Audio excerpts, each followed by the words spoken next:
All right. Welcome, everybody. Pecha Kucha Night. All right, thanks for being here. I'm looking forward to tonight. Tonight is the first Pecha Kucha Night at MCC that I know of, so you're here on a special evening.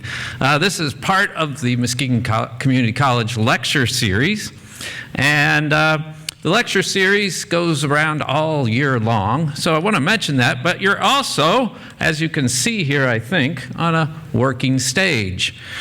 Rehearsals have already started for Alice by Heart, so please, if you can, this is the one time I'd like you to do this, get your phones out, all right, and go into your calendar and put into your calendar to come to Alice by Heart, and that is February 22nd to 25th, right here in the Overbrook Theater. It's already there. All right, good to hear. For the rest of you, now keep your phone out and keep the calendar open, because on March the 21st, that's a little later, so next month, we'll have Daniel Siddiqui. He's the author of 50 Jobs in 50 States, Going the Extra Mile and Piecing Together America. That's on Thursday, March 21st at 6 p.m. in room 1300, still here on campus. He went to 50 different states and worked 50 different jobs in each state, and he's going to be talking about that. So I hope you can make that. I can't see everyone too well, but raise your hand if this is the first Pecha Kucha you've ever been to. All right, it looks like most of you, yeah? So what is a Pecha Kucha? You might be wondering that. Well, Pecha Kucha was founded in 2003 in Japan by architects Astrid, Klein, and Mark Dytham. The purpose was to show more and talk less. They thought too many presentations speak at people rather than to people. Since then, over 100 cities around the world have hosted Pecha Kucha events with millions in attendance. Many cities have 4 events a year. Perhaps Muskegon will be one in the future to have 4 a year. We'll see. This is a unique way to present ideas, tell stories, and teach passions.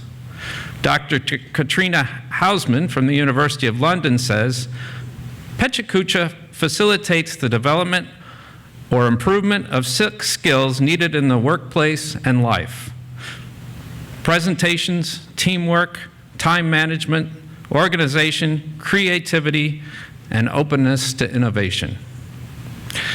A Pecha Kucha consists of 20 slides for 20 seconds each. That's 400 seconds, or 6 minutes and 40 seconds. When the speakers say go, the first slide will start, and then the 19 subsequent slides will auto-advance every 20 seconds. These are not your normal PowerPoint presentations. They are images with no or few words. Our presenters verbally have to keep up, or not, giving context, insights, and inspiration to what you see. Having done one before, I can tell you it's quite nerve-wracking. So I want to thank our 9 brave and diverse presenters for their willingness to be pioneers of this format. So let's give them an early clap. An early clap. None of them have done this before. I mean, I should mention that last night, so that was good. Also, as you listen, I hope you consider doing a Pecha Kucha talk in the future. And after the event or at intermission, please talk to me if you're interested. So kind of the way tonight will work. We have 5 presenters, then we'll have a 15-minute or so intermission with snacks in the lobby. And then we'll have our final 4 presenters.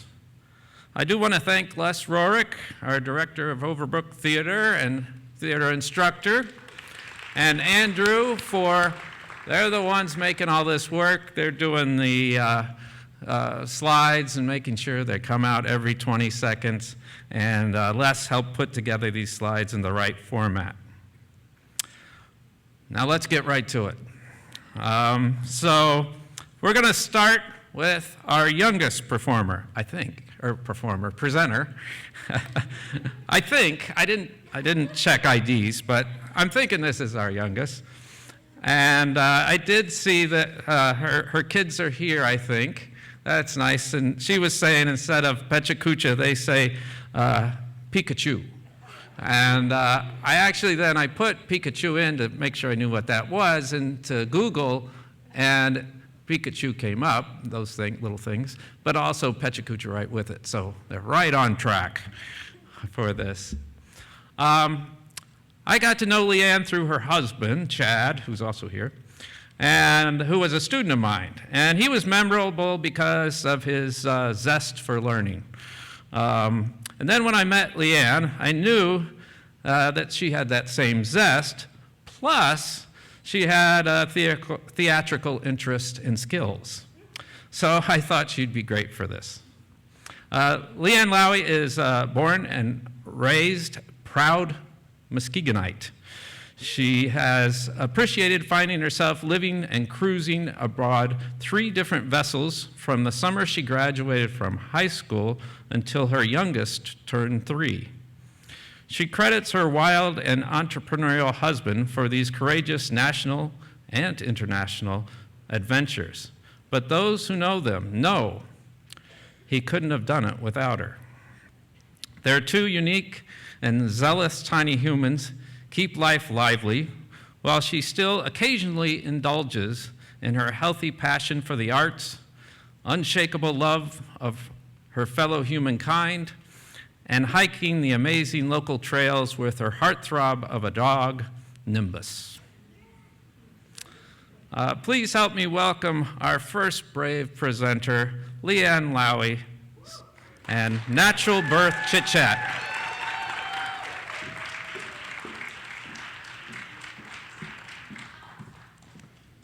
Okay. Oh, dang. That's a capital A in the middle, and it kind of matters a little. I'm sorry, I didn't check that. That's okay, though. Okay, go. Let's get started. I'm Leanne, and it's an honor to be here tonight. Even though looking at my fellow presenters does kind of make my stomach flip-flop a little, I already admired some of you. You might think ocean passages at night, sometimes with my tiny humans aboard, would be more unsettling. It's a close tie. Though talking about how little old me actually made a small but wonderful difference in my community is something I've dreamed about. Stepping aboard a tiny ocean-bound boat does currently sound a little less scary, but doing what we can with what is in front of us is why I'm here tonight. So, you might be wondering why I became one of the crazy people who actually wanted to go through birth without medical pain intervention. Believe me, I did not want to, but I just had to truly consider not having kids. My phobia of needles was that bad. However, I eventually lived through some pretty gnarly adventures aboard tiny boats, decided the captain was pretty great, and my ovaries began twitching. Time to find out how people survived giving birth without that terrifying epidural. There was a lot to learn.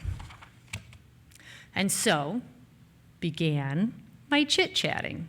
I had to do a lot to try and find anyone or anything that could help me. It was exhausting and often unnecessarily discouraging, but I was able to piece together enough information to assure myself that even if I didn't end up achieving all of my birth goals, it would be worth the effort. So I did it.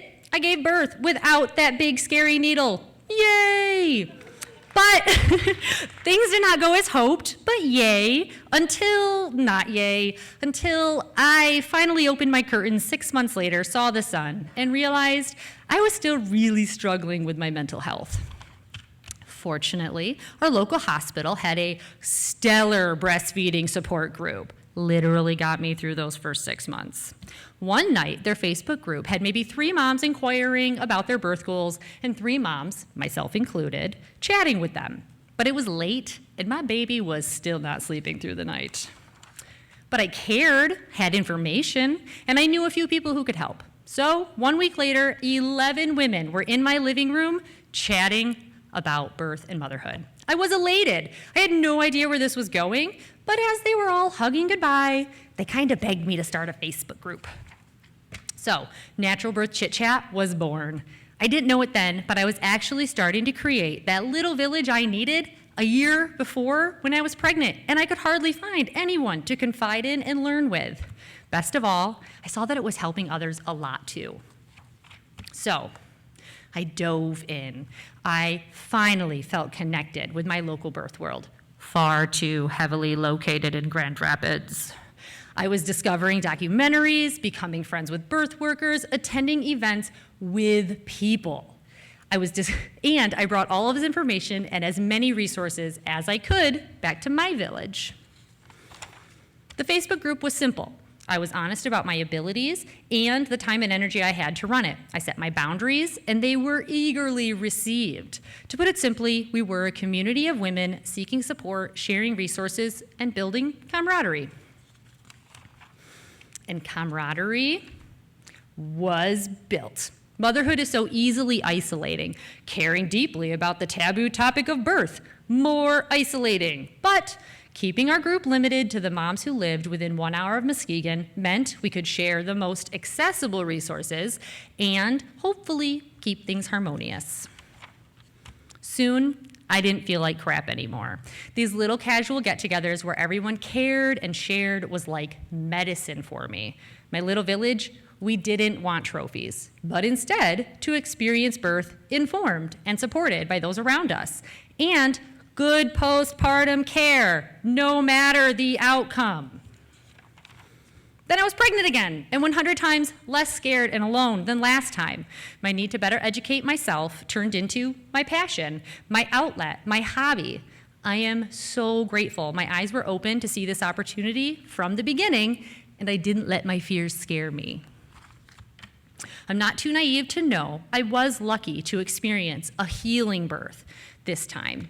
If you've seen one birth, you've seen one birth. But this birth was pretty awesome, complete with an unusable elevator, husband locked in a stairwell, empowering self-confidence, and some catchy one-liners. When I say healing birth, I mean for my heart. Having less interventions and making a few different choices this time definitely helped me postpartum. But eventually, I was able to take both of my birth stories and see how they got me to where I needed to be. We called it planting seeds. Discussing an emotionally triggering topic like birth should never be intentionally pushy. That helps no one. But letting your loved ones know you're available and letting that safe space seed grew our page to over 400 people within 4 years. But eventually, my season in life changed. My babies weren't quite babies anymore, and with no plans for more, we found ourselves on a boat again. And I sailed away from the ever-changing and evolving birth world, with more opportunities and adventures on the horizon. Helping cultivate the natural birth chit-chat village will always be invaluable to me. But I think it was the simplicity of it that amazed me the most. I always hoped this type of group would multiply, hint, hint. But regardless, I trust that the good it created is still rippling out somewhere. So, while I keep a lookout for that kind of medicine to fall in my lap again, it has me wondering, if I can do that, what can others do? The world is filled with good to be done. So, what kind of skills and passions are you harboring? What do you chit-chat about? Thank you.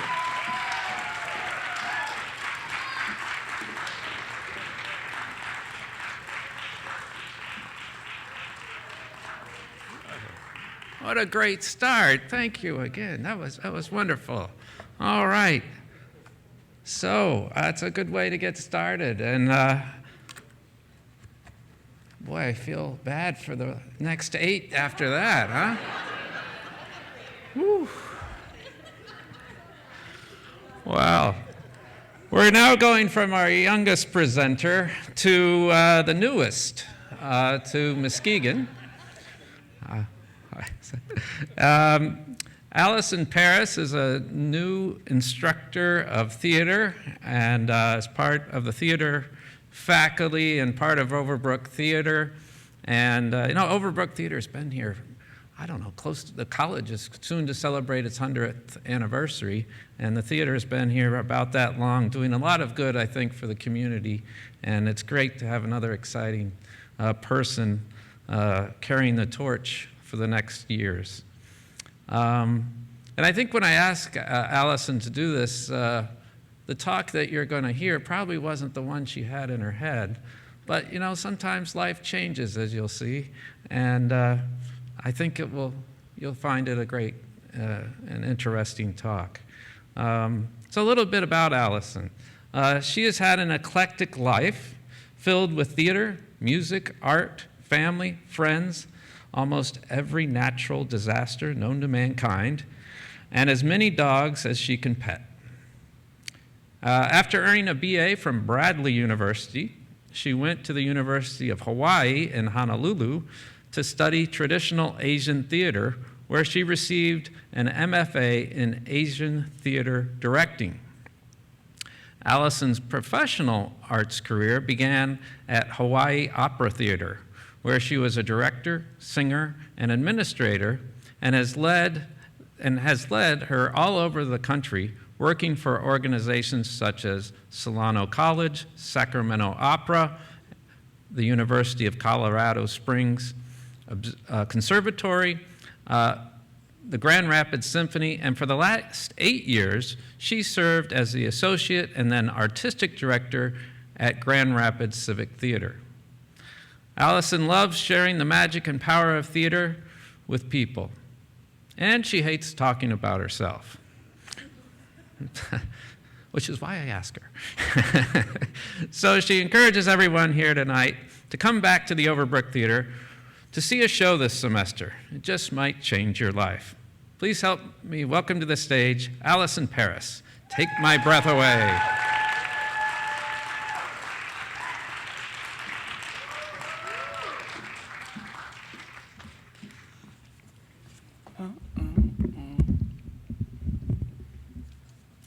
All right, let's do it. Hello, I'm Alison Paris, as Andy said, new theater faculty here at MCC, and I'm going to talk to you today about my somewhat unique journey with that organ which we all have, or you for sure wouldn't be here tonight. And I think most people tend to not really think about it too terribly much, your lungs, or more specifically, my lungs. My alternate title for this talk was A Long Day's Journey into Night, but I thought that only the uber theater nerds in the audience would think that was funny, and the rest of you would either be confused or immediately depressed. So these are some happy lungs to let you know that it all turns out okay, eventually. While I think most people are vaguely aware of the existence of their lungs, I started to have what I would call a serious relationship with mine when I decided that I wanted to become an opera singer. To be a great opera singer, you have to control your lungs. Mastery over every breath is really key. So one of the things you learn to do early is this breathing exercise that we're all gonna do together. So put your hands here on your ribs, and then you breathe in and make your rib cage expand. Don't let your shoulders go up though. And normally when you breathe out, your rib cage collapses, right? That's what normal people do. But for opera singers, you have to learn how to keep that rib cage up when you breathe out so that your lungs can expand to the greatest capacity with every breath, like this lady right here. So let's try that. Breathe in, rib cage expands, try to keep it up as you breathe out. It's not easy, right? And now sing really loud in a foreign language and walk around the stage. It's cool, you can do it. I got pretty good at it, and I'm super proud of my opera and musical theater singing days. I even made my professional opera debut as Kate Pinkerton in Madama Butterfly with this dude, who opera nerds will recognize as the now internationally famous baritone Quinn Kelsey. Fast forward a decade-ish, and I've turned in my opera horn helmet for mom jeans, literally, I'm a mom now, and a high mucky-muck, high-stress job at one of the largest nonprofit theaters in the country. And I'm also recovering from a wicked divorce, and then a worldwide pandemic hits, and the anxiety level, friends, it is not good.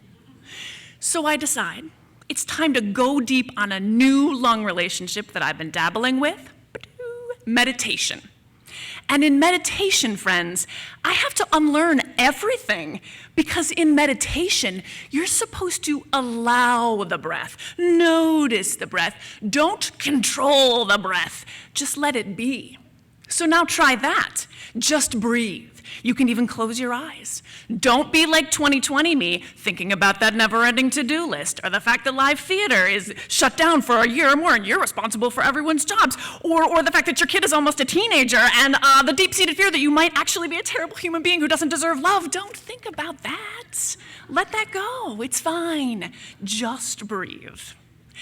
Anyone who knows me at all can tell you that learning to let my lungs just be was much harder than learning to control them. But it changed my life. Shout out to Carol here at the Grand Rapids Center for Mindfulness for her great classes and retreats. It took me a few years of serious practice to feel not terrible at meditating. P.S. In meditation, you never actually arrive. It's always practice. Even if you've been doing it for years and years, you just keep practicing, which is also not something I'm naturally good at. I want like the certificate, you know. I want to check the box, but say lovey, it's good for me, I know. So fast forward another few years to the fall of 2023. I've made the incredibly hard but extremely rewarding decision to leave that high-stress job that I love and become a college professor. Also, side note, it turns out that I'm not a terrible human being who doesn't deserve love, but that's a whole nother day lecture. So I'm sitting here at MCC, loving my new job, loving my students, my colleagues, being a mom, getting back to the roots of who I am as an artist. And then in week 4 of my first week of classes, bam, I end up in the ER because I think I might be having a little baby heart attack. Turns out, long story short, I'm not having a heart attack, but they find an almost 3-centimeter tumor in the middle right lobe of my lung. That's the actual x-ray. And my world just shifts on its axis overnight. Side note, I cope with stress through dark humor and spreadsheets, so I named that little invader Kaiser Sose, the villain from the cult classic The Usual Suspects. That's him. After weeks of tests and over 800 doctor visits, we get the news that nobody ever wants to hear.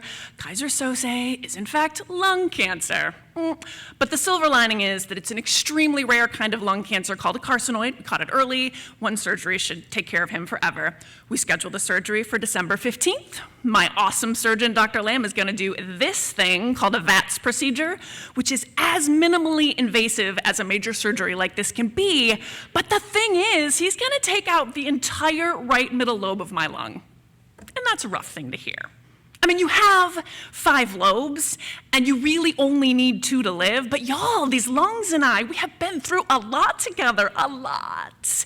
And while I'm grateful that I'm gonna live to see my now 14-year-old graduate from high school, and I'm gonna be able to keep doing this new job that I love and be with my friends and family for longer than I thought I was gonna be able to a few weeks ago, saying goodbye to that right middle lobe was a lot harder than I thought it would be.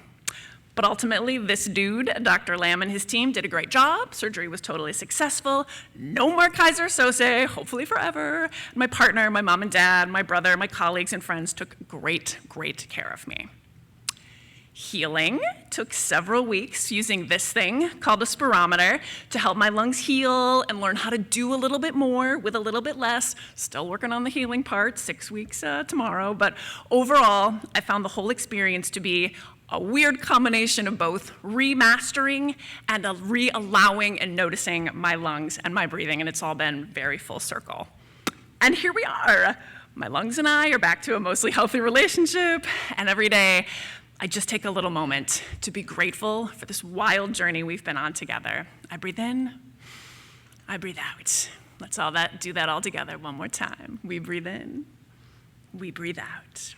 Be kind to your lungs, friends. Thank you.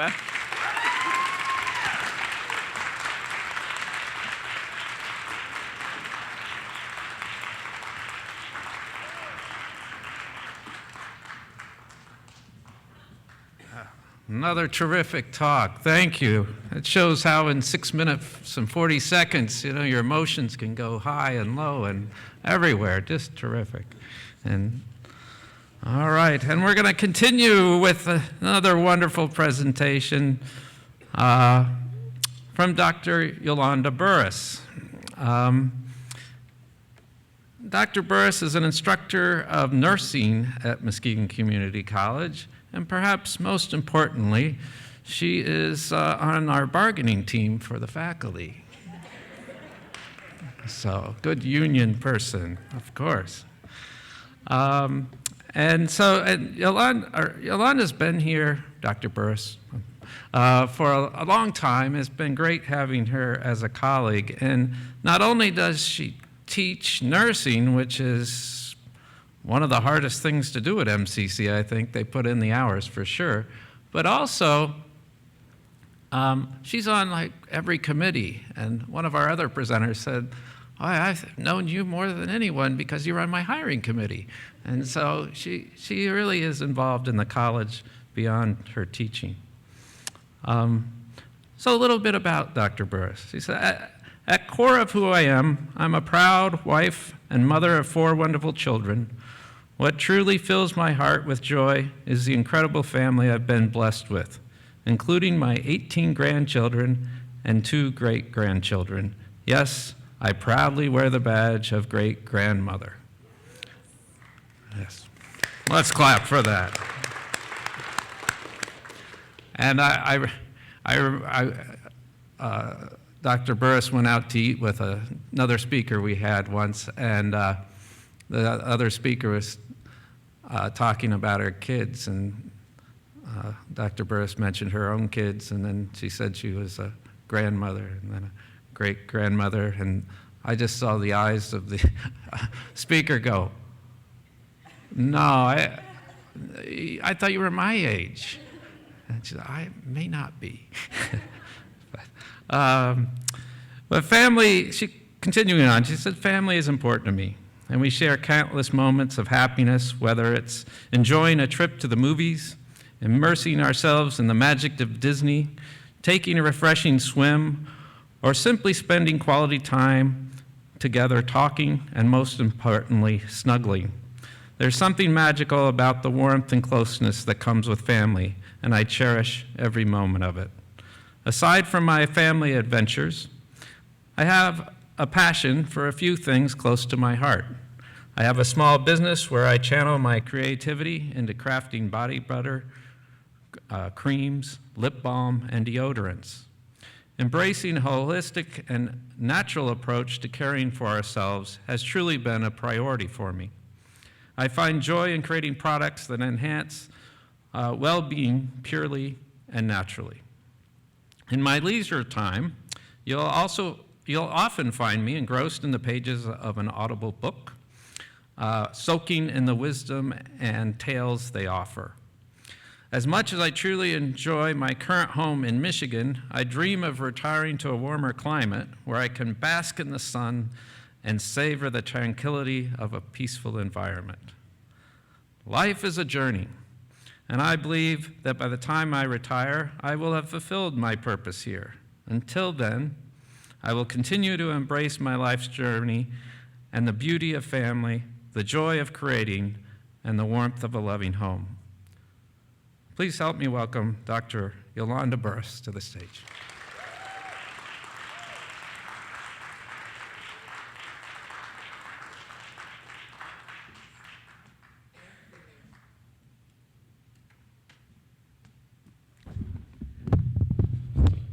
I'm sorry I can't stand behind this thing here.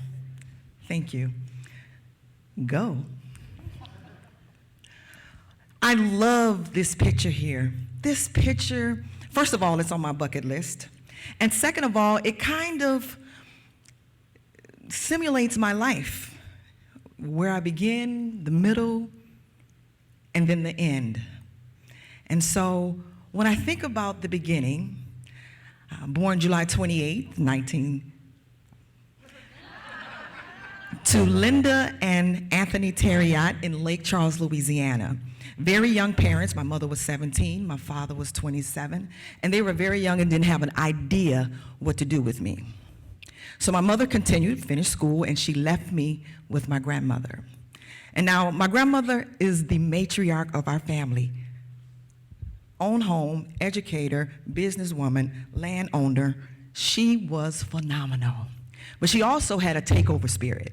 And she created a little takeover spirit, which was me. She often tells the story when I was little, riding the bus. We got into a little bit of a fender bender. And on the bus, all the children were running around crying. They were all upset. It wasn't a major accident, but the children were upset. And so I went around just kind of comforting the students on the bus, like, oh, it's going to be okay, it's going to be okay. And then I told the bus driver to skip dropping me off, make sure everybody else is dropped off, and then you can drop me off somewhere other than where my grandmother was expecting me. Well, that became a major, major problem. It was the straw that broke the camel's back, I should say. And so my grandmother looked at me and she said, "You moving with your mother and stepfather in Chicago." And so I love this picture here because it reminds me of the years growing up watching The Fresh Prince of Bel-Air. And so I can relate to that story. And so I moved to Chicago, Illinois. And this is the actual building that we lived in. And I love the diversity that was in this building. We had interracial couple, on the opposite side. We had a Muslim family on this side. We had a Greek family. We had an Asian family. We had a Hispanic family. I mean, we just was so diverse. And you can imagine during Christmas time and during the holidays what things smelled like in the building. I lived 2 miles from the University of Chicago. And so in our area, just diversity. I remember walking home from school, taking a break with friends who were white. I would end up at their table for lunch. Like how? I have no idea. I remember walking through the neighborhoods, and there was this Indian lady, and she would have these coins, and she would just, here, take the money, whatever you want to do. I just enjoyed my time living in Chicago. Awesome, awesome. My mother put me in all type of activities.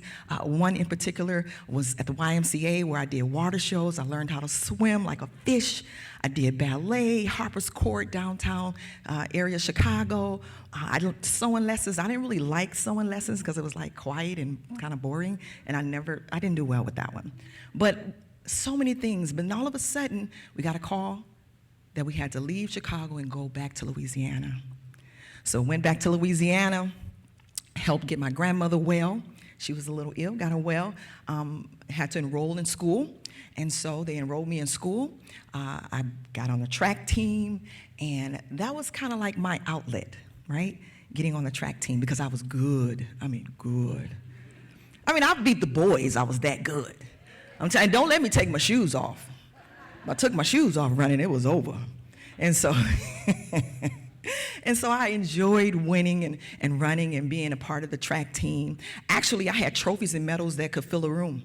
Literally, I remember admiring them, the newspaper clippings and just all the different things. I didn't have the support. Like my mom wasn't really around at the time. My grandmother was busy. And my father, I'm not sure where he was, but I was getting down, okay? I had it going on until things changed for me. Well, this slide will tell you that I almost could have been like Wilma Rudolph. Anybody know who Wilma Rudolph was? Yeah, maybe the younger, I was that good. And I'm not bragging on myself, I'm just telling the truth. But again, something happened that changed the trajectory of my life. I became pregnant. Yep, running with those boys. So I became pregnant and things changed and I had to make a decision and my grandmother was like, oh, it's too much going on here. I'm very important. Now, how are we gonna do this? And my aunt was like, she can stay right here. She can finish school. She can run track. She can continue. And she gave me a choice. And what was that choice? Oh, let's take it to Chicago. She could go to California. So my grandmother allowed me to go to California. Big California. Can you imagine? 17-year-old girl pregnant in California? Yeah. But guess what? I adjusted. I had an uncle out there. He got me enrolled in school. Yep, I was pregnant going to school. Sure did. Finished up that degree. I learned how to drive on the Santa Monica Freeway. Anybody know what the Santa Monica Freeway? If you don't, Google it. And she said, jump in. I did all these different things, raised my son. And it kind of reminds me of this here. My favorite movie is Titanic, and this is the heart of the ocean. And if anybody can remember the movie in Titanic, you remember when they finally hit the water, and Jack was, and Rose was there, and Rose was on top of the raft, and Jack was in the water. And I always say, "What, Jack, why didn't you get in the water? Why didn't you get on the raft?" Well, it wouldn't hold them both. But Jack told Rose, "You can go on. You can make it." And so I came to Michigan. These are the beautiful places in Michigan: clean air, beautiful trees, education. And I stayed there. I stayed here. And I met my husband. I graduated with my doctorate degree. I'm a part of the National Black Nurses Association. I was able to save a young man, me and my coworker that works here, my mother, my family. And my husband, if you would stand up, because I appreciate you, because had it not been for you and my support, I wouldn't be where I'm at. And thank you. That's it.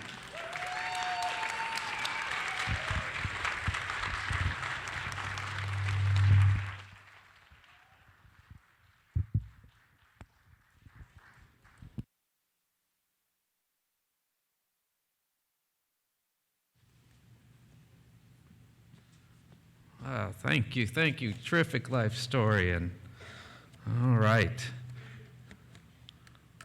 We're now going to go outside of MCC to Judy Hayner.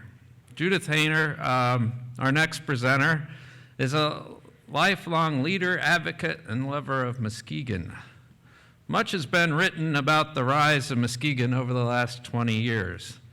It truly has been amazing. This rebirth could not have happened without the hard work and vision of Judith Hayner. Judith Hayner is director of the Muskegon City Public Art Initiative, a program of the Community Foundation for Muskegon County charged with developing 10 monumental works of art for Muskegon. She reports to the Downtown Arts Committee and the Community Foundation. Since 2018, Hayner has overseen the installation of 7 original works of art in Muskegon. Previously, Hayner was executive director of the Muskegon Museum of Art for almost 15 years, 2003 through her retirement in 2017. And if you haven't spent a lot of time at the Muskegon Museum of Art, it is a true treasure of our community.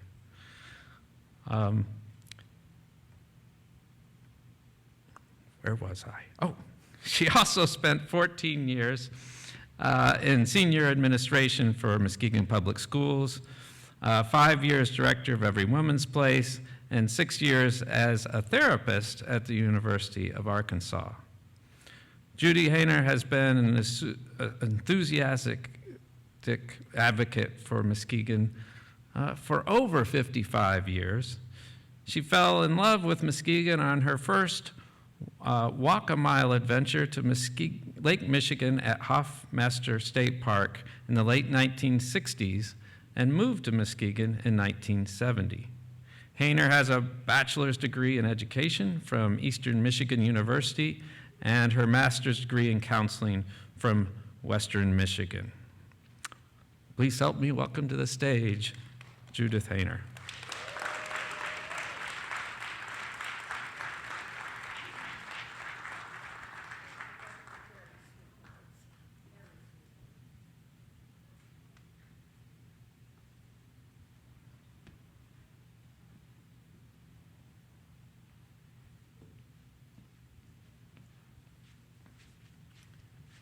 So I broke my ankle in May, so steps without rails right now are a little scary.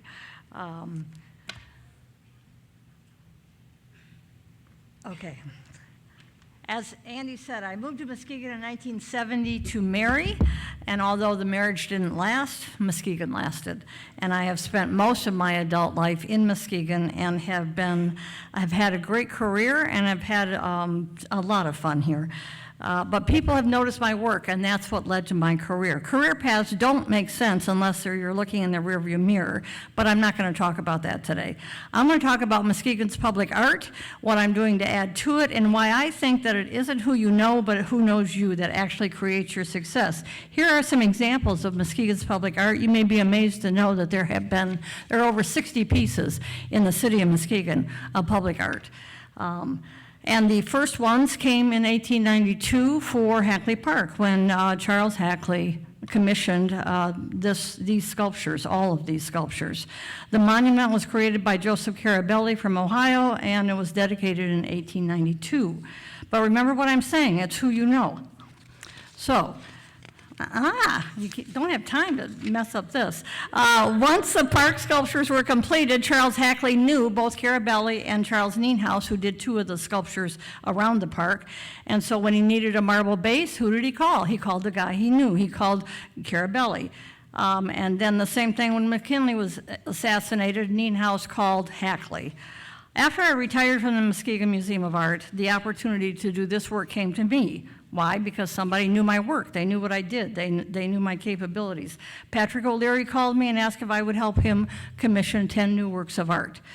And I said yes, of course. And I agree with what Patrick O'Leary says about public art. I think it's really important. It's an important part of our environment, an important part of who we are. Patrick puts his money where his heart is. He puts in $25,000 for each of these pieces as our first initial seed funding. Our first project was Moxie, the Lakeshore Museum Center. We wanted to be able to do something that would impact their profile and commission a great piece of art.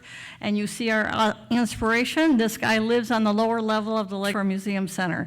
And he was inspired because they got bones in 1987.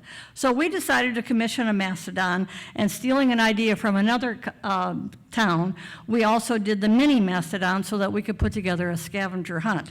Moxie and the little ones were installed in August of 2019, and the project has changed everything for that museum. Enthusiasm, visibility, and attendance, and art can do that. Heritage Landing was our second project, and we were wanting to fix a problem that had dated back to 1995 when a 12-year historic effort to clean up that nasty site succeeded, and the County of Muskegon opened Heritage Landing. But that entrance was not built to hold bamboo. It was built to hold a sculpture. So we decided that would be our second project. We invited artists from all around Michigan and beyond to submit their proposals. Some of those artists are artists that I knew. I knew their work through my work at the museum, and so they were on the list of people that I wanted to invite. We chose the Norton Brothers from Detroit, who gave us a city built on timber in June of 20. Our third project came about because we knew the work and the capacity of a pair of artists who had been finalists for the Heritage Landing project. They had already submitted for that. After seeing their proposal, the city manager said, I think I know a place where we could put that, which was a new roundabout at Pierre Marquette Park. This was a massive project. The finished sculpture is over 22 feet. The glass was all hand cast, and the stainless steel structure was designed and fabricated specifically for this piece. The funds for this project were raised faster than any project I've done with the Muskegon City Public Art Initiative. And the simplicity of that design really belies the complexity. The sculpture was installed Chili Week in April of 21, and the artists are John Littleton and Kate Vogel, nationally recognized glass artists from North Carolina, whose work I knew. They did not know us, but I knew them. And then we met them when they did the entry for the second one. Our next project was the rail project, the Muskegon Rails project, which was painting murals on the side of those rusty old bridges on Seaway Drive. We put out a call, we got a lot of submissions, we selected 4 artists, but this came about because I knew the man who was trying to get the bridges cleaned and sandblasted. So I said, well, as long as we're doing that, we should put art up there. So we did. 3 of the 4 artists were Muskegon artists. Remember what I'm saying. It isn't who you know. I think it's who knows you. The women, okay, this one's just delayed. What's going on here? The women of the women's division came to me because they knew me. They knew me at the art museum, and then they started hearing what we were doing, and they wanted to talk about doing something to commemorate their 70th anniversary of service in Muskegon. We put out the call for artists. A person that I knew, who knew me, and that we were doing this, said, "Here's an artist you might want to think about." And whoops, oh shoot. Anyway, so that was one drop. This is our next project. That was number 6, I think, 5, 6. I'm losing track. This was a mural project that the city manager wanted to do on the arena, and Hubert Massey was an artist whose work I did know through Grand Valley. He's done quite a bit of work there, and we went with him. Because the Heights city manager had gotten to know me on the Muskegon Rails project, he called me about doing another project, but this for the Muskegon Heights. And he pitched the perfect idea to do a drum major that would represent the Muskegon Heights Marching Band. Ari Norris is an artist that I knew because he did an internship with us at the Muskegon Museum of Art. And so that's who we wound up going with. This is our next project, and again, it's because I know this artist. I know the quality of the work he does and the ability he has. This is Lee Brown at the Muskegon Museum of Art. He's a preparator. He proposed this as we wanted to work with another Muskegon artist, and this is what he proposed, and so we are doing that one next. My point in this whole talk is it's who knows you. As the biblical adage goes, don't hide your light under a bushel basket. Show your work, show your passion, show who you are, because that's where things start to happen for you. Let it shine. Thank you.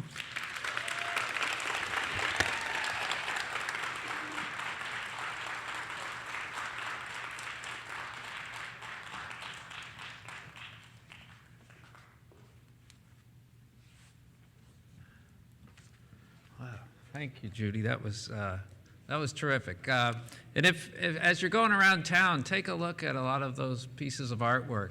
I know sometimes I keep going down the same road and I don't really look at anything because you just kind of get used to the drive. But if you start looking around, we've got some great artwork, and it's really nice to have that available. And I look forward to the 3 more that are coming. So. All right, just a reminder, we will have an intermission after our next speaker, and then about 15 minutes, there will be a little food outside, then we'll come back for the 4 remaining ones. But our next presenter, we're back with MCC faculty member, Dr. Evan Rodkey. I've enjoyed working with Dr. Rodkey, not just because he's a Hoosier. We both come from Indiana, so you can probably tell by the accent. But also he's a smart, caring, worldly, and dedicated to his students, family, and pursuit of the truth.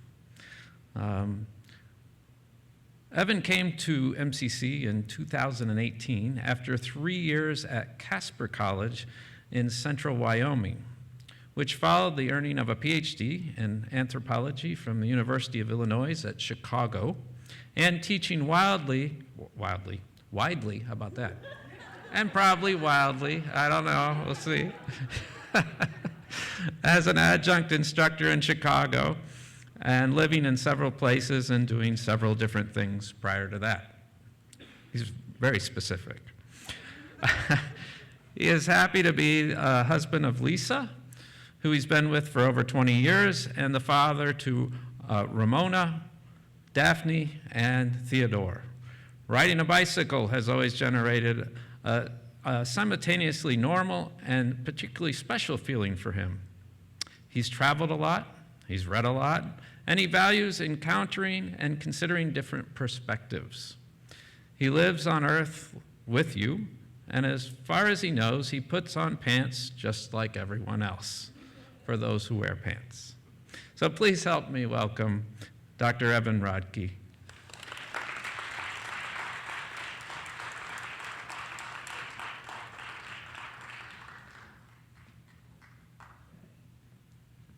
All right, so some of my wild teaching, right? Maybe some of my students would say that, I don't know. So thank you to Andy for having me, for all of you for coming. And to Les, we good? All right, thank you. And a little taller than that last one, right? And so and to less for, I had him change my name. I hadn't said go yet. Okay. And to less for, I did say your name, but yeah, for changing my name. So my name is Evan. That is the name that is usually spelled E-V-A-N. Mine is spelled like that, and I had less change from the cursive script because it looks like the name Aaron, which is not only a different name, but also a typically female spelling of a different name. So I've been encountering this my whole life, and the reason for that is simple. My mother wanted to ensure that I had a very difficult time every time I said or wrote down my name, and mission accomplished, okay? So, go. Okay, so go. Okay, so the title of this is Conceptual Continuity. That is a concept, that is a term that comes from the musical work of Frank Zappa. And what I'm doing is basically stringing together a kind of common thread of what ties my life and my work together. And Andy mentioned in that intro there the importance of bicycling, which started when I was 5 years old, as it maybe does for many. And that has always been a sense of, that's the closest feeling I know to what people say what people mean when they say it clears their head. Okay, so speaking of heads, here I have always tried to cultivate a sense of empathy. I say tried to cultivate, it comes naturally, but also recognizing the importance of it and desiring that in others, reaching out sometimes literally and other times in my thoughts as to what other people are going through. And that then developed as I got older into a sense of interest in perspective, which drove me to my field of cultural anthropology, understanding what others are going through and that it's perhaps quite different from what I am going through. And I also developed a sense of the importance for me personally of not only a strong mind, but a strong body.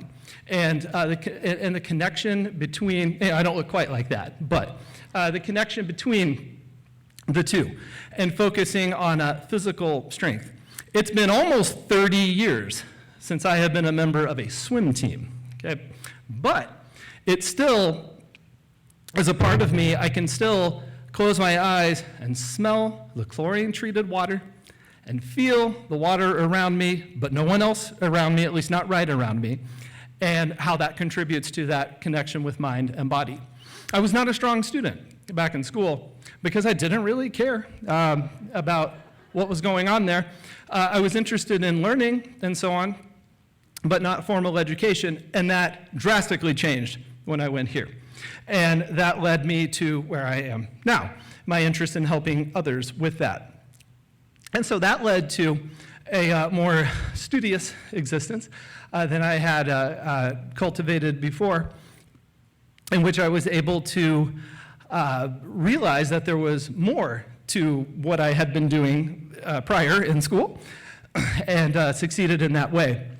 All along the while, music, and I referenced the work of Frank Zappa earlier on my first slide, had become very important to me. This is a band by that name, X. This is their first album, Los Angeles, and that's also the city that I lived in, the first city I lived in as an adult, as an independent adult. And from there came a great deal of travel. And that sense of perspective that I had already gained some interest in and some insight to grew considerably when I would see other places and encounter new cultural norms and welcome them instead of fear them. And also all along the while, I developed a somewhat tense relationship with authority. And not an outright rejection of authority, but a questioning of it that I would love to say is healthy, but isn't always. And I was interested in, kind of building my own life and doing things that I was interested in approaching that artistically, but also with a sense of order, which is reflected in what just went off. And in gaining that kind of perspective and expressing myself artistically, but with a sense of order, also came with a sense of a real interest in accuracy, This map is what the size of the land masses in the world actually look like. And as a quick reminder, we are all floating in space. And there is no north, south, east, and west in space. So therefore, there's nothing wrong with rendering the world that way.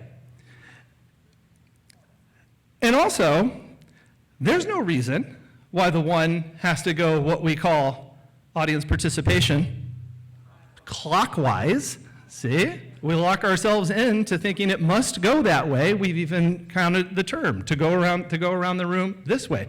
Well, I've had a clock like that for many years, and what happens is you start to have to figure out the other kind of clocks. And so what this was all driven by was a sense of how do things work and why are they that way? Why do they have to be that way? And do they have to be that way? Sometimes you find out they do, but sometimes they don't. And so I have gained, I think, the most benefit from living my life in a near constant state of this. And that actor or whatever, it kind of looks like me too. So that works. This is a good thing for me. I also eventually, as Andy said, I became married. My wife and I have 3 children. There we go, 3 children. And that has become has given me a sense of purpose and validation, to the way I've been living. And as trite as it may sound, I think the most important thing is to go for it. Not to, be careless, not to literally disregard what's going on, but to try, regardless of how it might seem. And sometimes my head feels like the one on the right, other times it feels like the one on the left, but what I've realized is that's not always a bad thing. And as far as I know, when it comes to interacting with people, I put on my pants the same way as everyone else. I hold them out, and I jump in with both legs at the same time. Thank you.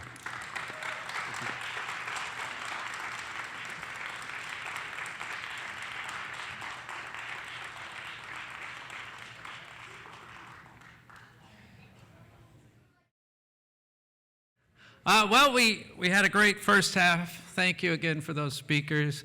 A round of applause. All right, but we have 4 more to go. We've saved perhaps the best for last. We're starting off with our 11th president of Muskegon Community College, Dr. John Selmon. And I've known Dr. Selmon for many, many years, serving in various roles at the college before he became president. And I must say he's one of the hardest working people I know. You can email him at 2:30 in the morning, and you'll get a reply by 2:35 a.m. And then I reply back, why are you up at 2:30 in the morning? And he says, well, why are you? So anyways. This dedication may have come from his years as a college athlete, setting records at the University of Nebraska as a wrestler, and almost becoming a participant in the Olympics. I bring this up because he probably won't tell you that. Not only is he hardworking, he also shows how to be incredibly driven and yet humble at the same time.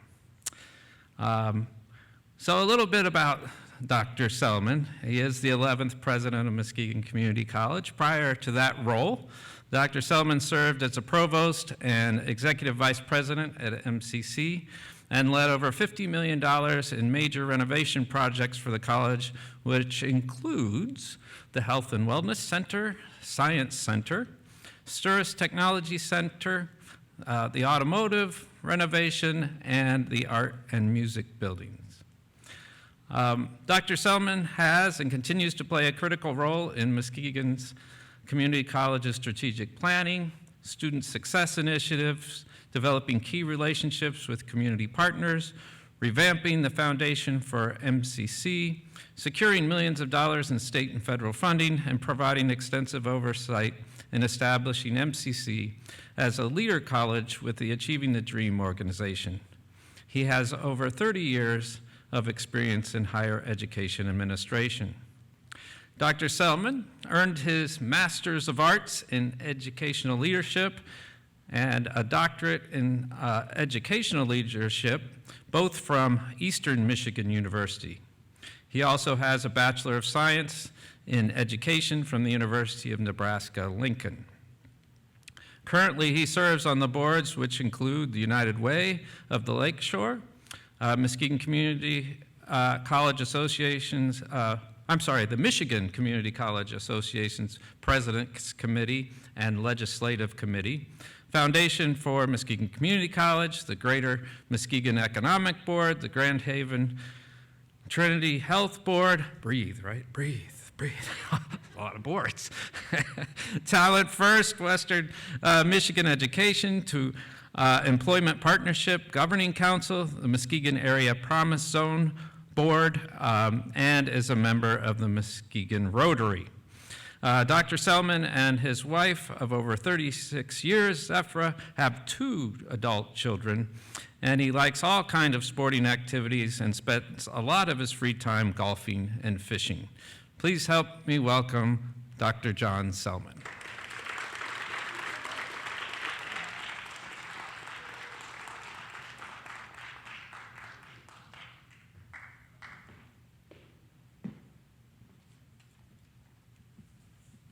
Wow, thank you, Dr. Weibel. I got to be honest here. If I could have left at the intermission, I may have done that. I thought about it. After all these good acts before us, it was just incredible. So just that first, 5? Just incredible, impressive. So I'm going to say start. So people have asked me about the presidency all the time, over and over again. I see people, God, what is it about the presidency? Did you think you were going to be president? How does it feel?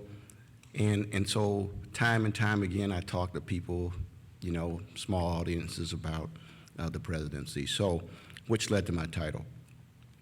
My journey, though, to the presidency includes a lot of family, and it includes some setbacks, some rejections. It includes mentoring. It includes family, and many other kind of things that are critically important to us. My journey, though, really begins with my mother and my father, which you see there, but the journey begins there. My dad, mom would always talk about, you gotta achieve your highest and to be your best. And if you do something, just be good at it. And I still hear that voice there about being good at it. But my journey in terms of colleges and community colleges begins back with the Grand Rapids Junior College. I spent time there as a student, learned how to study, learned how to be a student and an athlete, and all that stuff transferred to the next level.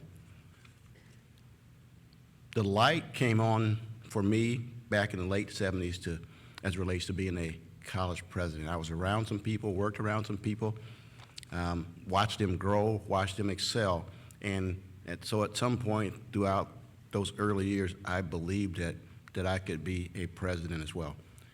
The other piece is about the presidency. There are so many ways to get there, and so that's why you see all these different lanes and pathways. There's so many traditional path, non-traditional path, combination of the paths to get there, and so that was one of the things that I had to maneuver, had to understand. That was part of the journey. Part of the journey was about higher education and getting more education and getting more involved. Dr. Weibel mentioned the various degrees, the master, the doctorate. They were all important. They're all an important part of their journey, and you had to get those things done in order to move to the next level, so the credentials. The other piece is you see this chart. And this chart, a lot of these positions I held at different times and at different institutions, but it's really about getting experience at different levels.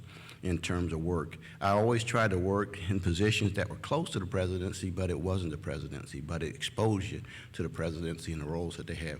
There was also leadership development opportunities. So what you see here in this slide, the Muskegon and Focus, these were Leadership West Michigan, things of that nature were all about developing leadership skills. And so part of my journey was really getting involved and getting engaged in these leadership type initiatives and development. But probably some of my best development came from the Laketon Institute and the Aspen Institute for aspiring presidents.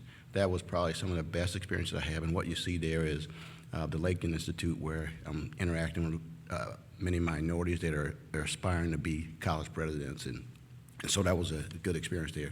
Another part of the journey really is about getting involved. I watched college presidents, and they were getting involved in the community. They were getting involved with organizations, and you'll see United Way of the Lakeshore there. I'm involved with that group, and also involved with the Boys and Girls Club, looking at some of their awards. The other thing was also some other community-type organizations that I was involved in, and that's part of the journey, part of my experience there, but it was critically important. I understood that and got involved and engaged with, like I said, Rotary, Girls on the Run, and the Food Club.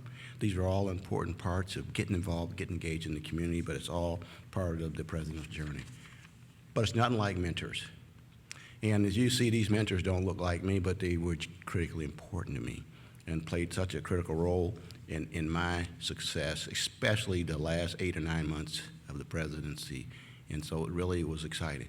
We talked about rejections, though. Part of the journey was rejections. Muskegon Community College was not the first time I'd applied for presidency. I applied at other institutions throughout the years, didn't get those, and so part of this journey really is about handling rejection and being able to get up once you get knocked down and continue to keep going. There are a lot of hurdles you have to get over.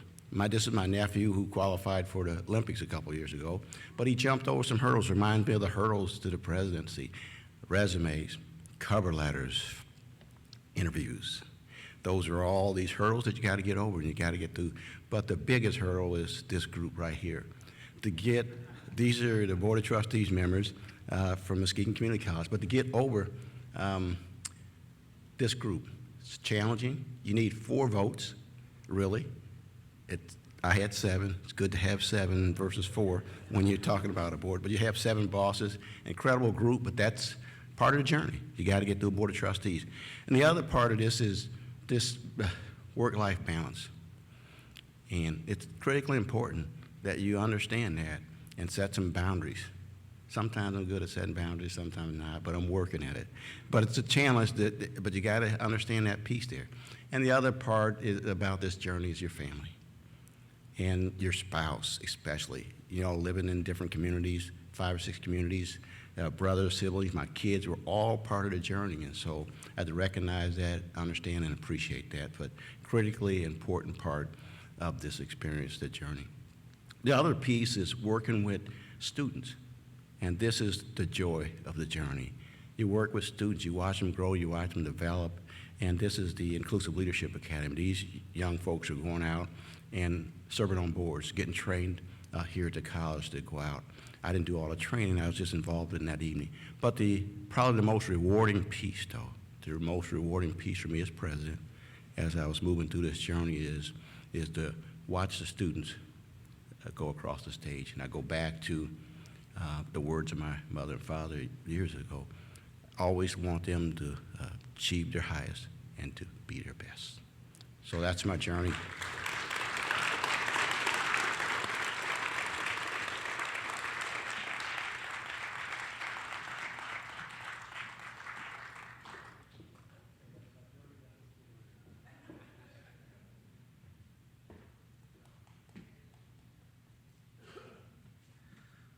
I'm a little disappointed he didn't mention that one of the hurdles was answering my questions at seminar days. So I always like asking questions, and so he's been kind enough to answer most of them. So, but thanks, that was a great talk. So from one leader to another, we have Papi Hernandez. Poppy is coming to us from the state address where she was last night when Governor Whitmer gave her address.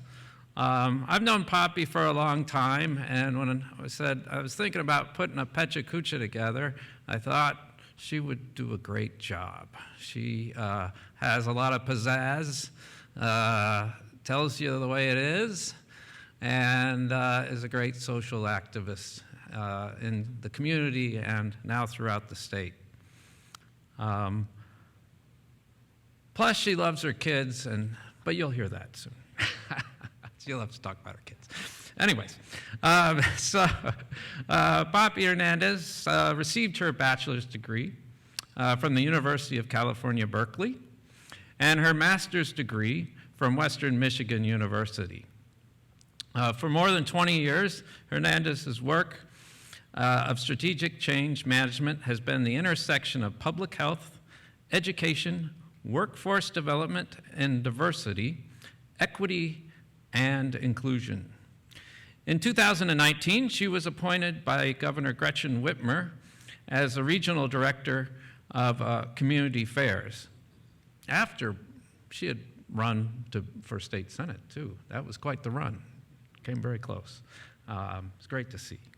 Governor Whitmer appointed Hernandez as the inaugural Chief Equity and Inclusion Officer in the Executive Office of the Governor. In addition to her role as Chief EIO, she also serves as the Executive Director of the Office of Global Michigan. At the federal level, Hernandez is a commissioner on the USDA Equity Commission. She lives on Michigan's west coast, that's here, along the shores of the beautiful Lake Michigan, and is the mother to two remarkable sons who are currently busy adulting. Please help me welcome to the stage Poppy Hernandez.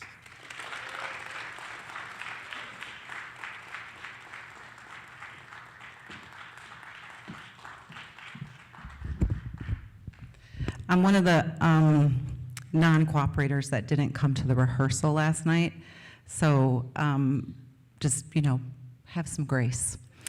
I felt like when I was invited to do this, I could not say no because Andy has fed me too many times, and I felt a deep sense of obligation to show up. So, very grateful to be invited. Thank you to everyone who worked to put this together and to all of the presenters. It is not easy to get up on a stage and talk about yourself.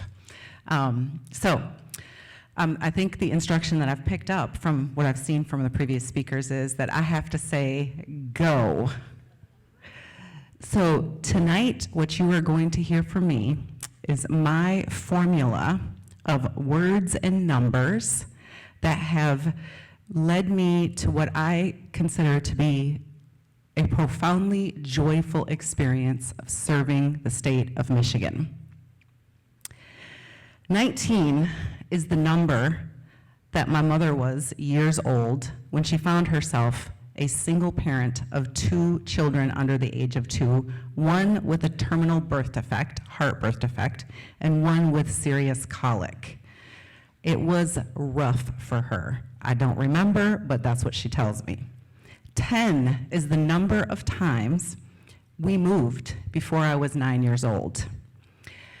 At 9 years old is also the time when I learned that I had kind of a tough situation that I was going to be dealing with, and I was going to have to make some tough decisions from very early on. Difference is the word that describes who I have been my whole life. Every single room that I step into, I'm like that. I feel like that. I don't always look like that, but I'm like that. But it turns out when you're really different, you lean into that, you will often find other people who are about it. These are some of our state's equity officers. This is at the signing of the expansion of the Elliott-Larsen Act to include protections for LGBTQ Michiganders. This is a picture of my baby. This picture captures the way that I move with curiosity. He got it from me. Curiosity is the thing inside of me that makes me go into the fire. It's the same thing in him. Resilience is the thing in me that knows that I will come out of the fire. I will have served people by going into the fire, and I will be able to love people in deeper ways because I went into the fire with them.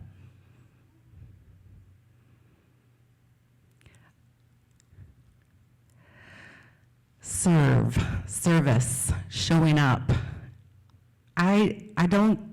The first place I ever did service was waiting tables. That's where I learned how to take care of people. And the sort of primary takeaways for me in service were that it's really important to be clear. It's really important to be clear about what you can and you cannot do. It's really important to be real about what you can and cannot do. And it's also important to be kind, although oftentimes people don't experience clear and real as kind. This is a group of folks that have spent the last year supporting over 9,000 immigrants and refugees in resettling in the state of Michigan. That's my team at the Office of Global Michigan.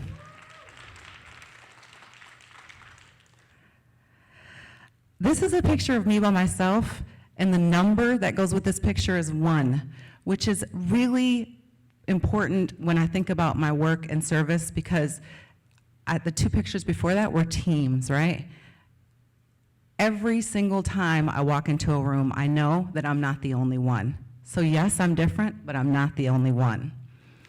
This picture is about my relationships.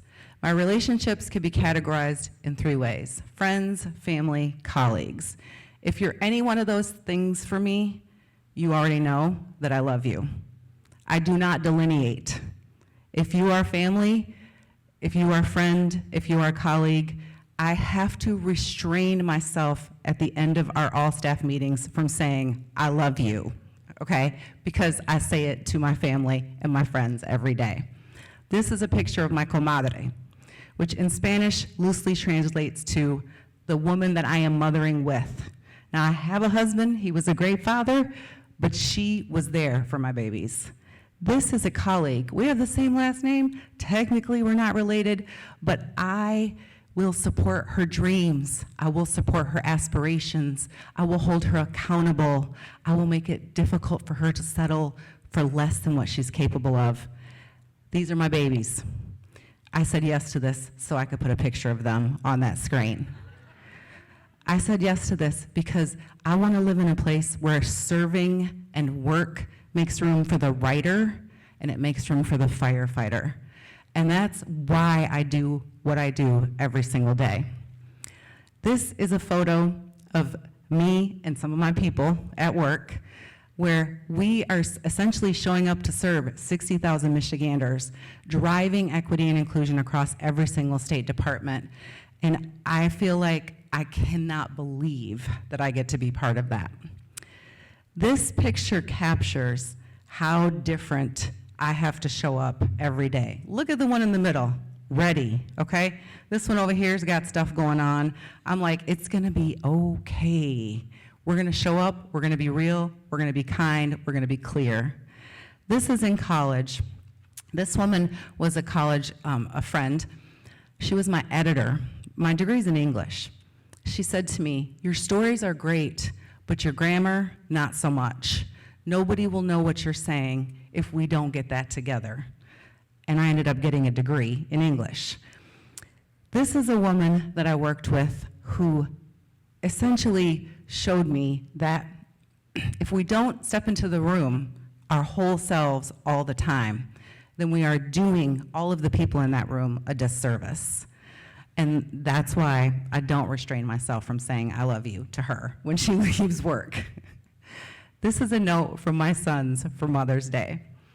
This note is how I show up for work every single day. Dear Mama, you are the light in our lives, guiding us toward integrity, inspiring us to live with spirit. Our love for you is boundless. The H Boys.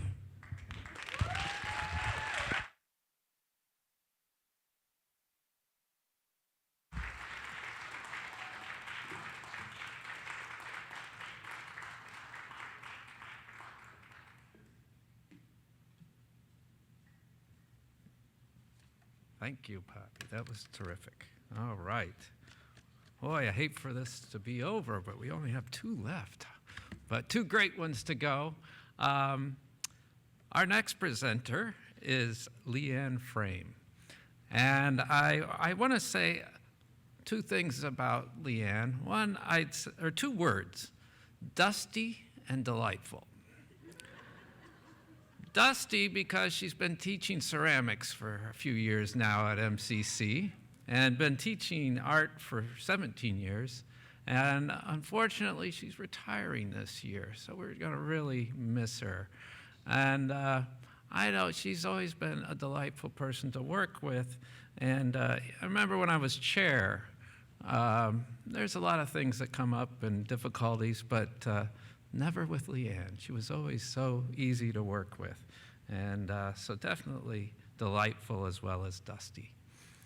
A few things about Leanne here. Fun fact, she was born on leap year, February 29th. And she says, I've walked through the temple of Karnak, Egypt, shopped the Grand Bazaar in Istanbul, Turkey, and ate caviar in St. Petersburg, Russia, and canoed the boundary waters for a week with friends. I rode my bike through Croatia, Spain, Sweden, Amsterdam, Czech Republic, Germany, Austria, Yellowstone, California redwoods, and I'm looking forward to Portugal and Spain in the spring.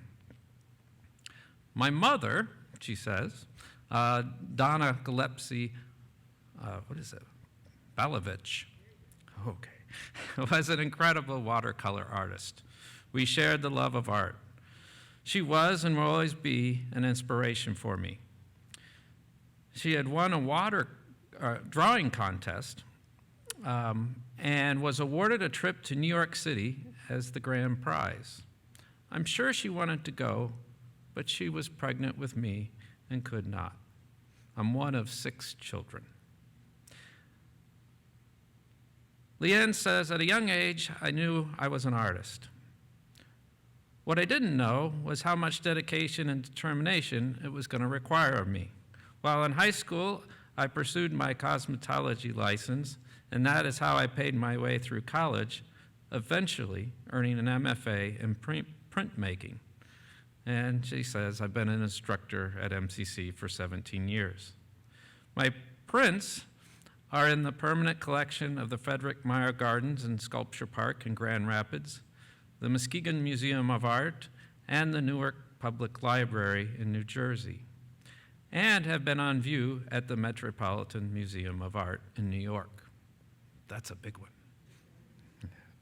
Jeff and I have been married for 47 years this coming May. We have 2 sons and 4 grandchildren. I have a ceramic and printmaking studio that overlook Norris Creek in Fruitport, Michigan, and I'm looking forward to having more time to create after my retirement from MCC this spring. I will again miss you. But please help me welcome to the stage Leanne Frame.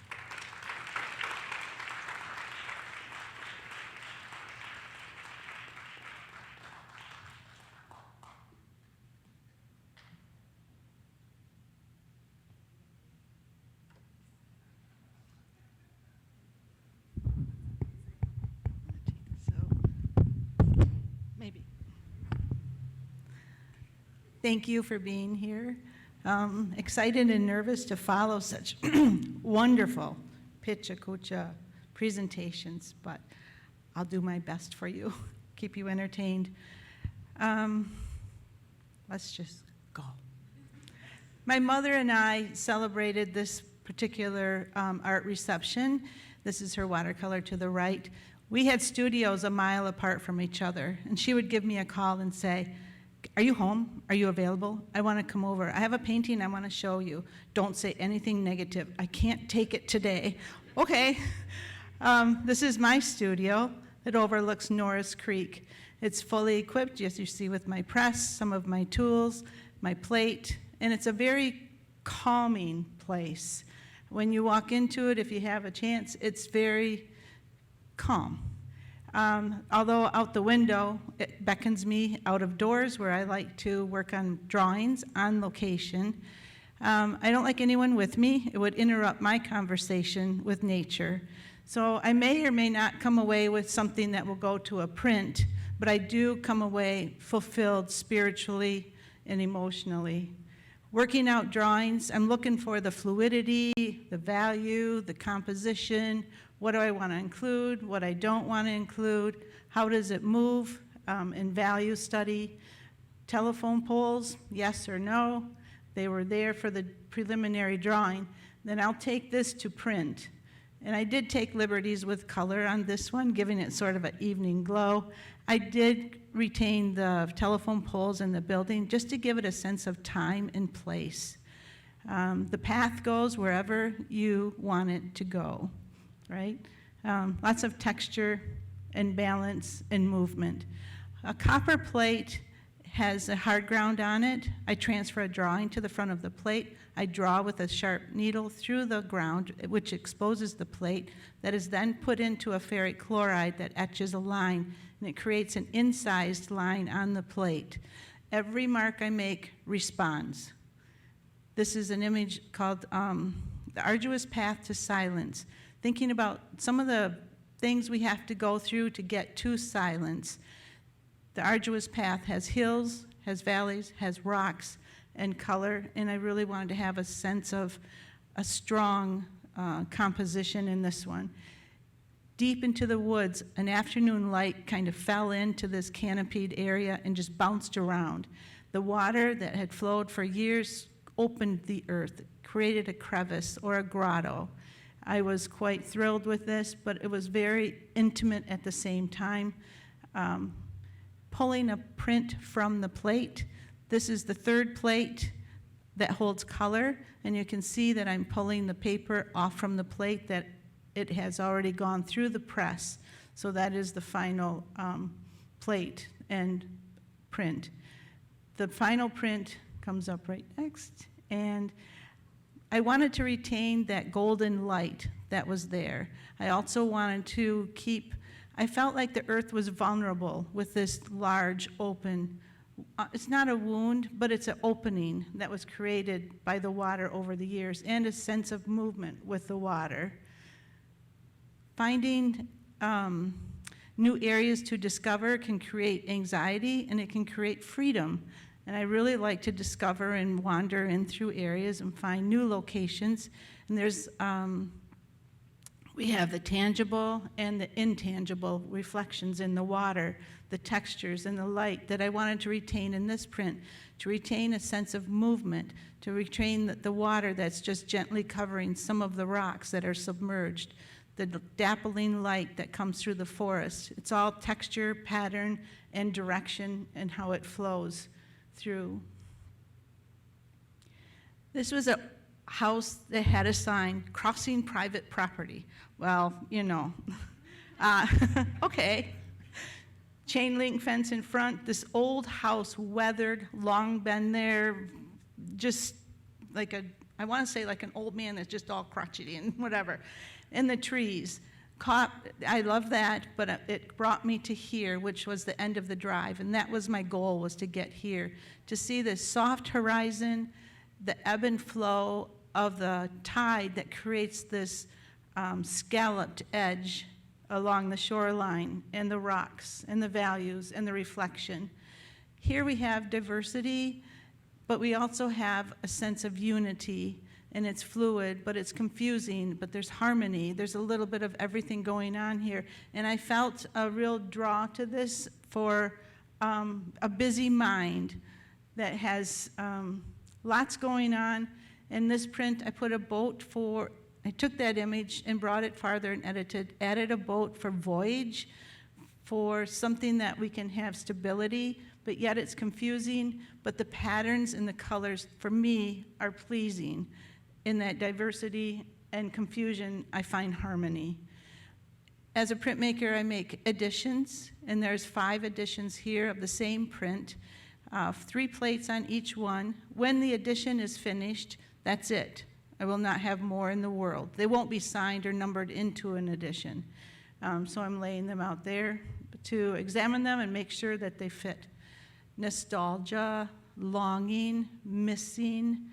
The waters began at home. I changed the rocks on the shoreline into small houses. But I have no horizon. You have no beginning, no end. But a person was there. There's a place for you or someone you think about.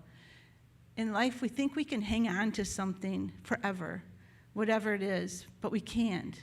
And it will slip through our hands, and we can't stop it, and we have to let it go.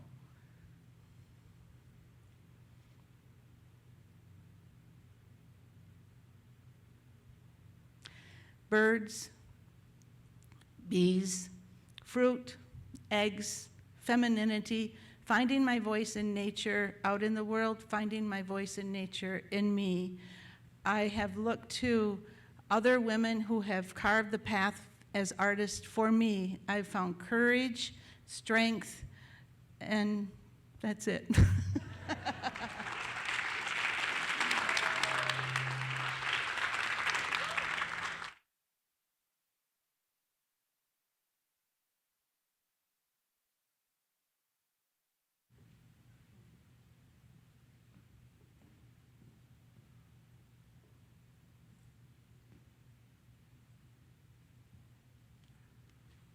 Oh, that was wonderful, Leanne. Thank you.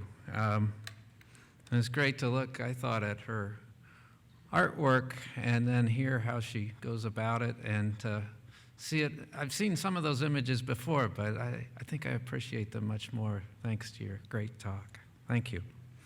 And if you do get to see her pieces, please go see more. She's very prolific, but always does wonderful artwork, as you can tell. So this is our last presenter. But as I said before, I hope some of you think about whether you might want to do this in the future. I hope we didn't scare you all away. I think the ones that have presented make it, it's kind of like an athlete. It looks easy, but that's because they've really practiced and done a lot of hard work. But I can tell you it's not. And I guess I encourage, double deodorizing because it is nerve-wracking. But so far, I can tell you every time I've come up, it smells great. So, good. All right. Our final presenter is Sean Koklicher. Sean is what I call sometimes the tea man. I don't think anyone drinks more tea than Sean. And he loves to share his love of tea with others. You can often see him pushing his tea cart around the college between classes. And then his office is right outside of mine, so often students are coming in to find him, sometimes not caring whether he's there or not because they want a cup of tea, because that's always available. And he does do a lot of independent work with students. There's a lot of activity there, and it's great to see. So Sean Koklicher is an instructor of English at Muskegon Community College, but he also is co-sponsor of Sigma Kappa Delta. That's not a fraternity for partying, but that's actually the English Honor Society. He's our study abroad coordinator, and which we're having lots of nice study abroad opportunities to many places throughout the world. It's nice after COVID to have that available. And he's also co-editor of River Voices. This is our longtime publication of student poetry, prose, and art. He is a native of California who has taught as a tenured instructor in 4 states, California, Missouri, Illinois, and of course, Michigan.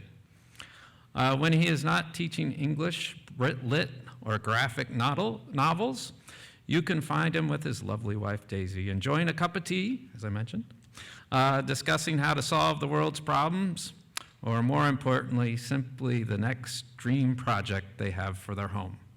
Please help me welcome Sean Koklicher.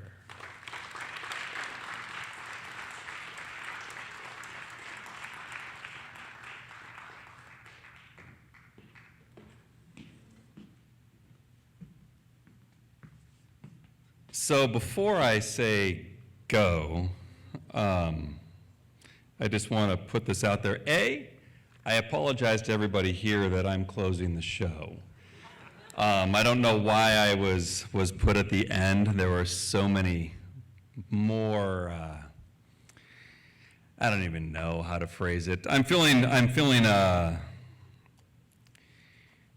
loss for words with all of the people that presented before me. So I want to say that. Two, thank you to all the students who came out. Hopefully you got all of your extra credit, because I know why you're really here. So, that's awesome. And the final thing that I want to say is, sorry for misunderstanding this assignment, because my Pecha Kucha is not like anybody else's. Go! At the age of 5, my dad introduced me to my first Superman comic book to help me improve as a reader. I loved reading it because every image I saw bore out the meaning of the words I read. Brilliant. But as I got older, teachers moved me away from comics and toward more sophisticated works. However, these same teachers failed to tell me that as I grew up and advanced as a reader, so did my comics. There were now graphic novels. A new comic form becoming prominent in the 80s. They were deeper, more meaningful works geared towards a more mature reader. Having forgotten my love of comics, it wasn't until I discovered Scott McCloud, the comics expert, who shed light for me on the sequential arts, as he called graphic works, stating that graphic novels allow readers to grasp meaning and understanding better through a marriage of words and images. So why am I telling you all of this? Because at the college level, we teach the targeted graphic novel readership, ages 18 to 44. And comics and graphic novels account for 14% of all book sales, $2.4 billion, showing that our students are reading these types of works. And why does this matter? Because at the college level, we teach the targeted, I screwed up. We have a 36.4% graduation rate in public colleges. And I feel that these numbers could be a lot better if instructors of all disciplines were open to bringing something in, graphic novels. I'm going to pause because I got off track. The current literacy levels in the United States show that 54% of people between the ages of 16 and 74 are reading at or below the 6th grade level.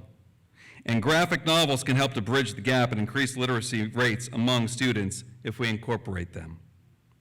In 2010, I was teaching high school in Missouri, and I had a student who was struggling to read Fahrenheit 451.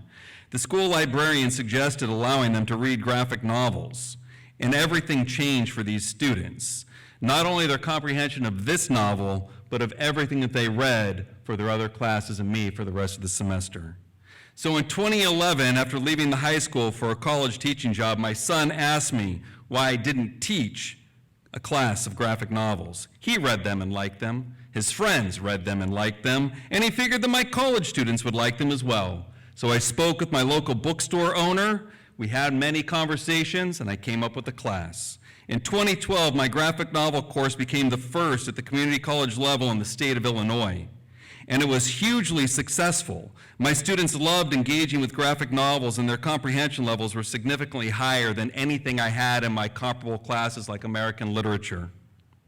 I figured if graphic novels worked in this course, they had to work in others.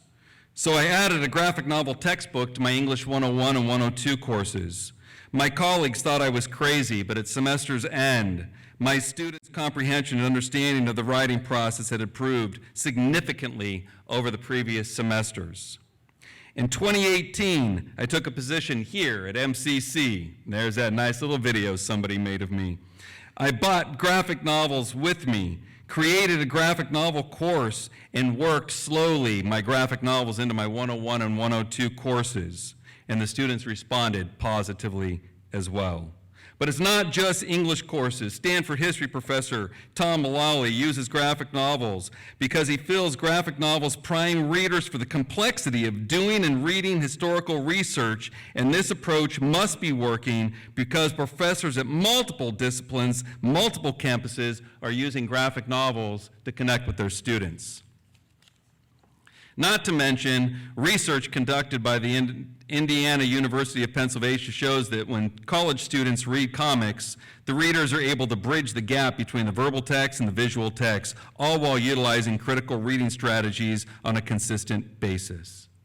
So if it works in other places and the research supports the use of graphic novels, why are we not using them here?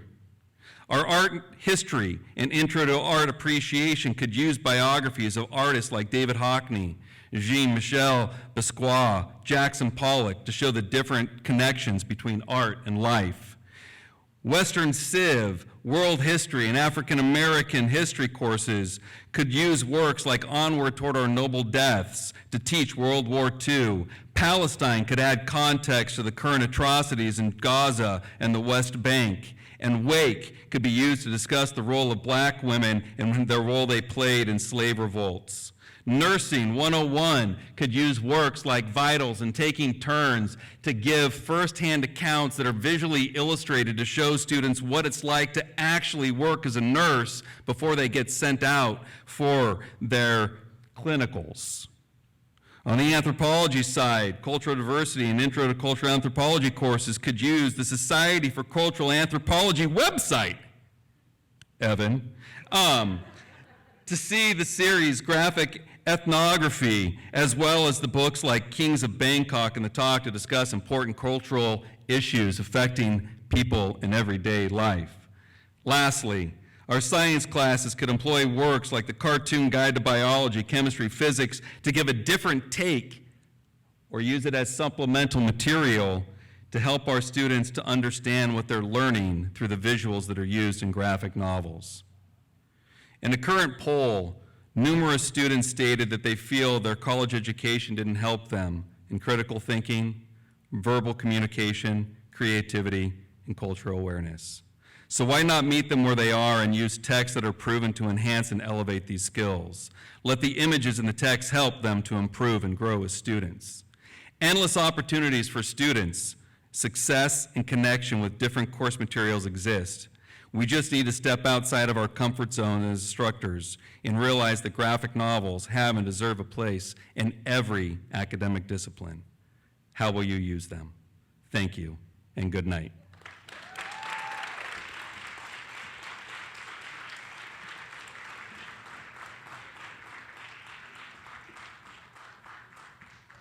Well, that was terrific, Sean. I think, it shows Pecha Kuchas can have many different styles, and I think they all work pretty well. And I want to thank you all for coming. I also, one last round of applause for all of our presenters. If you stand up, thank you so much. Thank you for a great night. And I hope to see you all in this room again for a theater production or a music production. We have a lot of opportunities to come back here. Thank you for coming, and if you'd like to do another Pecha Kucha or do one yourself, let me know. Maybe we can do this again. Thank you. Have a great night. Safe travels.